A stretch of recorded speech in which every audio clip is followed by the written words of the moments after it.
Venha comigo para esta viagem no guia completo sobre o Evangelho de Marcos. É uma narrativa maravilhosa, carregada de emoções e surpresas. Podemos viajar com Jesus pela Galileia e pela Judéia, encontrando-nos com diversas pessoas em suas mais diferentes necessidades e pensamentos.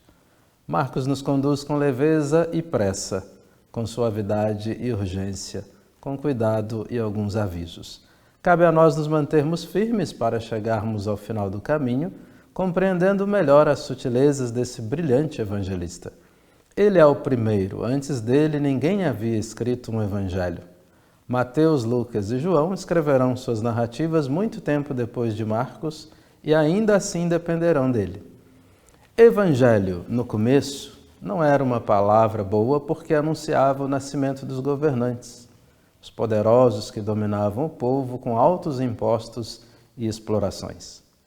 É por isso que Marcos nos convida ao novo, afirmando de imediato que o seu não é o evangelho da opressão, mas o de Jesus Cristo, o Filho de Deus. Gosto muito da definição de Ted Myers no seu comentário ao Evangelho de Marcos. Ele diz assim: Jesus recebe o Evangelho de Deus, Marcos recebe o Evangelho de Jesus e nós recebemos o Evangelho de Marcos.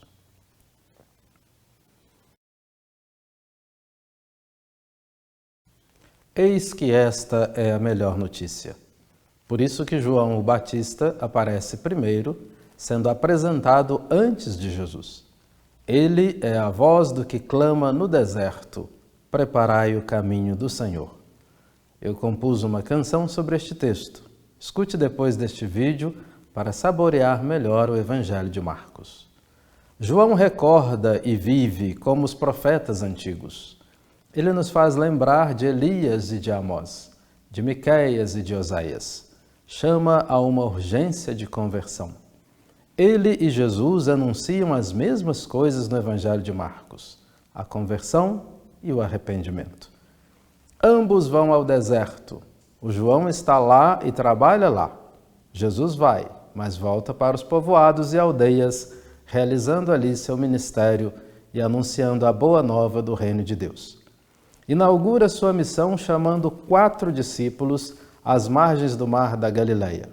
São 2 pares de irmãos: Simão Pedro e André, Tiago e João.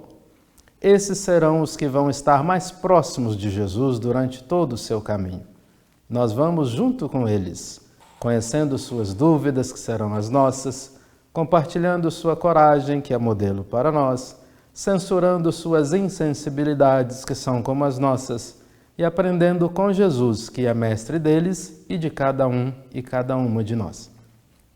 Eis o princípio do caminho. Aqui já percorremos metade do primeiro capítulo do Evangelho. A outra metade deste capítulo tem uma construção belíssima. Os estudiosos do Novo Testamento chamam de o dia de Cafarnaum. Isso porque Jesus realiza uma série de atividades ao redor desta cidade. Ela será o centro do seu trabalho. Estamos na Galileia, onde tudo começou.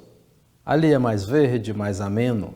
Estamos ao redor do lago, lago que é um mar para eles, lago que é a vida daquele povo, e por ali caminhamos com Jesus. O dia de Cafarnaum é um sábado. Já pela manhã, Jesus vai à sinagoga e cura um homem possuído por um espírito impuro. O exorcismo é muito presente em Marcos, quase uma espinha dorsal do Evangelho. Depois, quando sai dali, ele vai à casa de Pedro e cura sua sogra.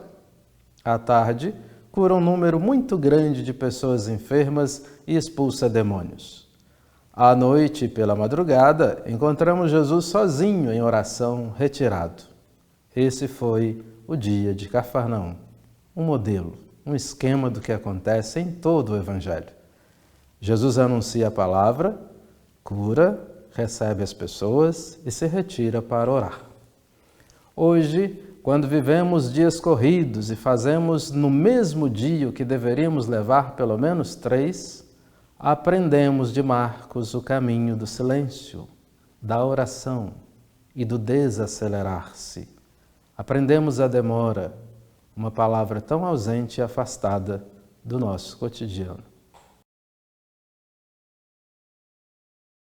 O Evangelho pode ser dividido em duas partes facilmente identificáveis, do capítulo 1 até a metade do capítulo 8 e da outra metade desse capítulo até o final. Um dos temas que caracterizam esta primeira parte é o fato de Jesus proibir que se diga quem ele é. Proíbe, sobretudo, aos demônios e pessoas curadas que façam esta proclamação. Ele não permite ainda que os discípulos espalhem o que viram sobre a sua glória e sobre a sua identidade. Isso vai até 8:30, mas em 8:32, Marcos diz que Jesus já falava abertamente sobre essas coisas, sendo até repreendido por Pedro. Muito embora, logo adiante, no texto da Transfiguração, Jesus ainda não permita que os discípulos revelem o que viram. Como se explica isso? É um gosto muito peculiar do primeiro evangelista, parecendo nos mostrar que conhecer Jesus não é algo que se possa fazer de uma hora para outra, mas é um processo, um caminho pedagógico, uma estrada de discipulado e uma paciência de quem quer aprender. Eu penso assim, você pode também procurar uma forma de pensar e compreender isso junto com Marcos. Parece então que já podemos tirar uma primeira boa conclusão. O Evangelho gira ao redor do conhecimento de Jesus, do anúncio do reino de Deus e da formação de quem quer ser discípulo. De toda forma, essa é uma marca muito importante para você identificar duas partes do Evangelho. A segunda parte é marcada pelo selo da paixão. O selo da paixão vem atrelado à questão da morte e da ressurreição de Jesus. É mais grave e mais tensa, em que Marcos já traça o caminho de Jerusalém e as coisas acontecerão lá até a ressurreição de Jesus.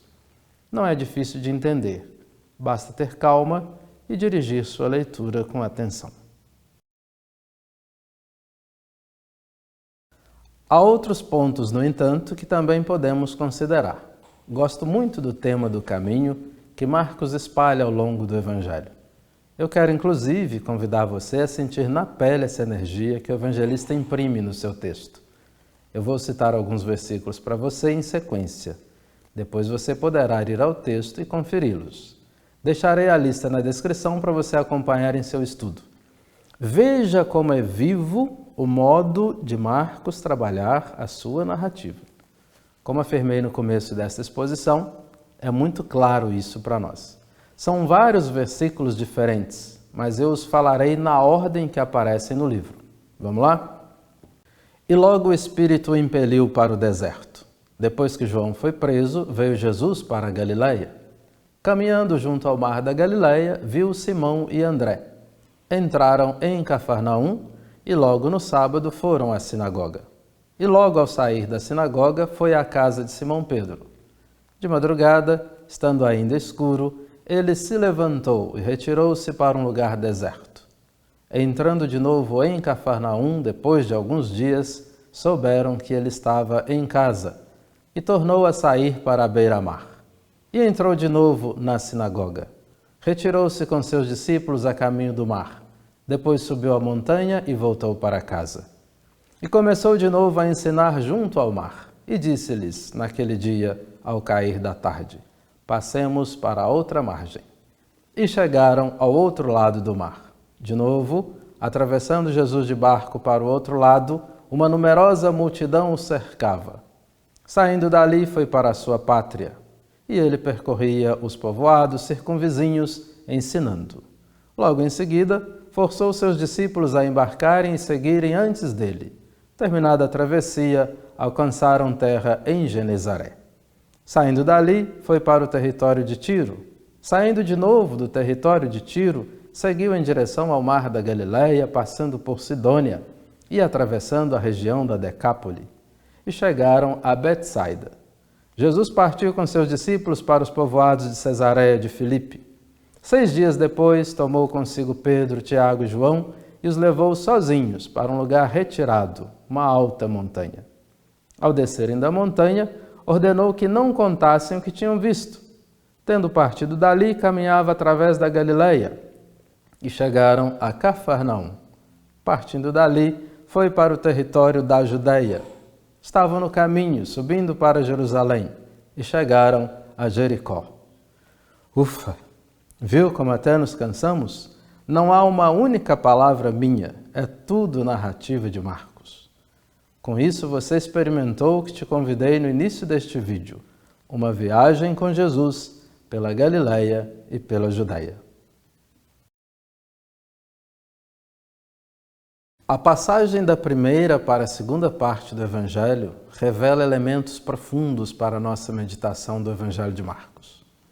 Já falei da proibição de dizer quem ele é, mas quero focar na relação dele com seus discípulos, que é, por vezes, muito tensa. Algumas delas até hostis, se eu puder colocar assim. Jesus anuncia sua ida para Jerusalém por 3 vezes.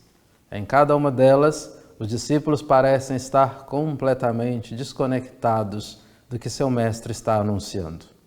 Na primeira, Pedro diz que isso não vai lhe acontecer e Jesus o repreende com uma palavra duríssima, mandando-o colocar-se no seu devido lugar. A melhor tradução do grego não seria afasta-te de mim, mas venha após mim. Ou melhor, vai para depois de mim. Em outras palavras, coloque-se no seu lugar de discípulo e aprenda do Mestre. Isso tem muita relevância para o que tratarei depois. Jesus afirma que Pedro não tem em mente as coisas de Deus, mas as coisas dos homens. Daqui a pouco eu falarei sobre isso. Em seguida, quando Jesus fala pela segunda vez sobre seu sofrimento em Jerusalém, os discípulos começam a discutir sobre quem deles é o maior. Revelam de novo para nós aquela insensibilidade que acenei quando comecei a te contar a história do Evangelho e do caminho de Jesus com seus discípulos.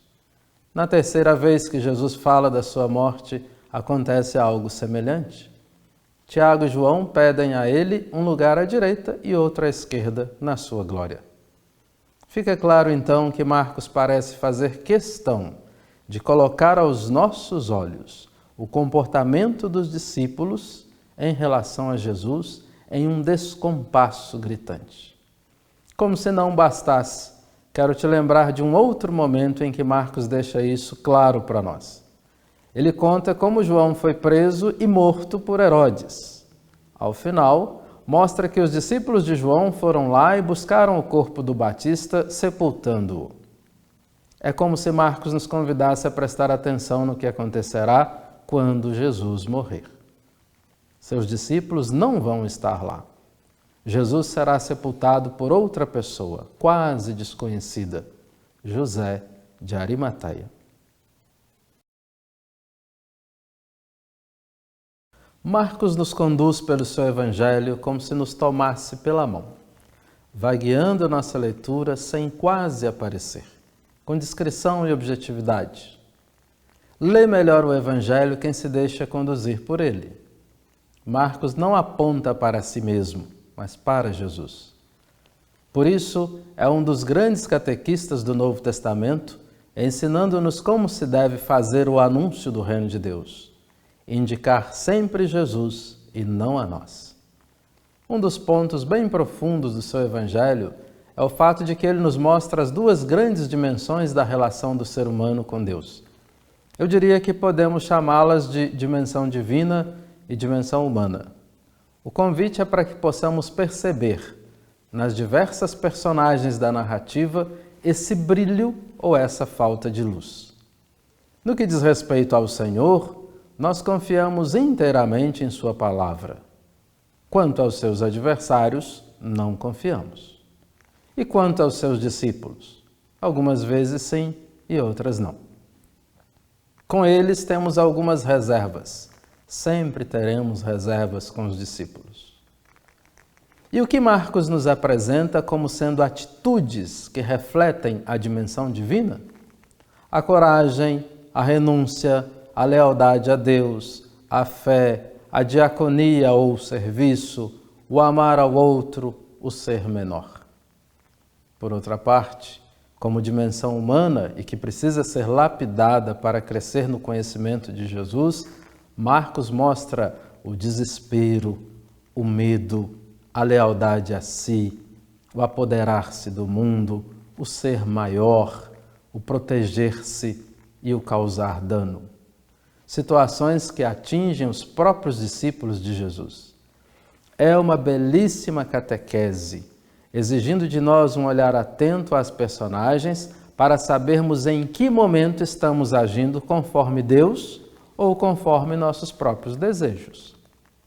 Talvez por isso, as curas de cego em Marcos nos estejam indicando que a abertura de olhos é um processo necessário.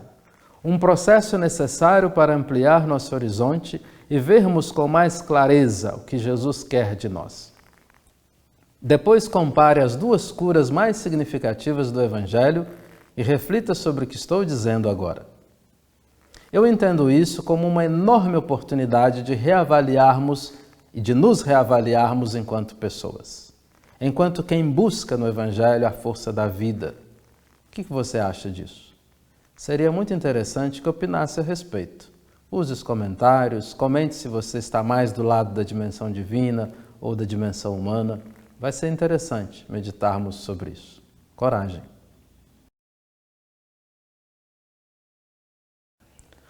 A última parte do Evangelho é marcada, como disse, pelo selo da paixão, morte e ressurreição. Ali notamos que o caminho de Jesus chega em Jerusalém, no lugar da condenação e da morte. Aqui Marcos desacelera um pouco a sua narrativa e podemos ver que as coisas seguem com certa calma, cautela e com um ar até sombrio mesmo. Aquela rapidez da Galileia já não é mais notada. Tudo é contado dia após dia quando ele chega na cidade. Você pode conferir isso a partir do capítulo 11.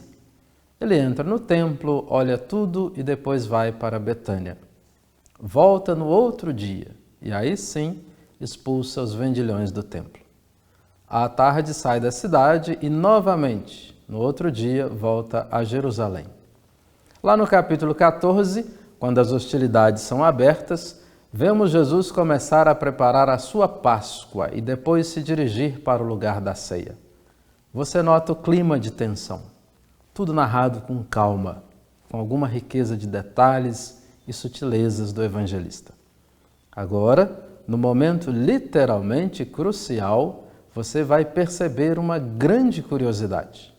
Marcos fica tão lento que mostrará os eventos hora a hora. Logo de manhã, os chefes e o sinédrio se reúnem. Depois, Jesus é crucificado à terceira hora, isto é, ao redor das 9 horas da manhã. Muitas pessoas desconhecem essa informação, pensando que Jesus é crucificado às 3 da tarde. Depois, somos informados pelo evangelista de que há trevas sobre a terra, do meio-dia às 3 horas.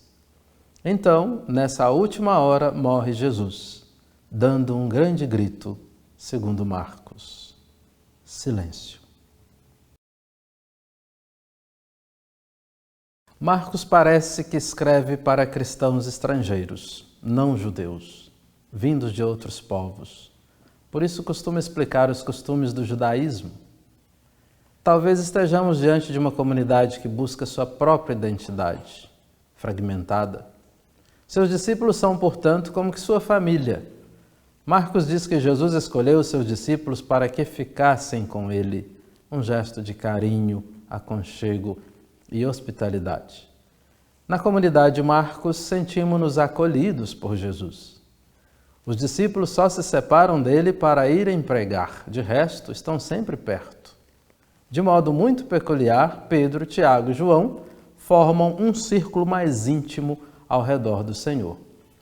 O Evangelho de Marcos ensina como ser missionário e se abrir aos outros. No relato dos vendilhões do templo, ele é o único evangelista que afirma: minha casa será casa de oração para todas as nações. Essa abertura é muito significativa para nós que muitas vezes estamos fechados em nossas comunidades e igrejas, sentindo-nos os eleitos, os escolhidos, os privilegiados. Em Jesus somos todos discípulos e discípulas, precisando sair daquilo que nos acomoda e irmos na direção de quem precisa. Isso é colocar em prática o amor, aquilo que Marcos contou sobre Jesus. E como é esse Jesus de Marcos?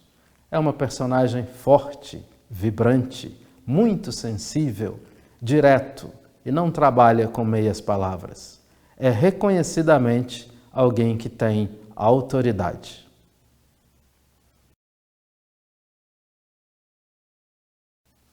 Tem grande domínio sobre a natureza e sobre os espíritos malignos. É verdadeiramente o Filho de Deus e atestado nas Escrituras. É o Filho amado. Ele se impõe com autoridade sobre o povo, seus discípulos, os adversários e as lideranças de seu tempo. Não é uma pessoa, como se diz entre nós, de rabo preso, mas transita com liberdade e fala abertamente o que é preciso falar. Notamos que seus milagres vão acontecendo pelo caminho, mostrando a pedagogia do seu ensinamento.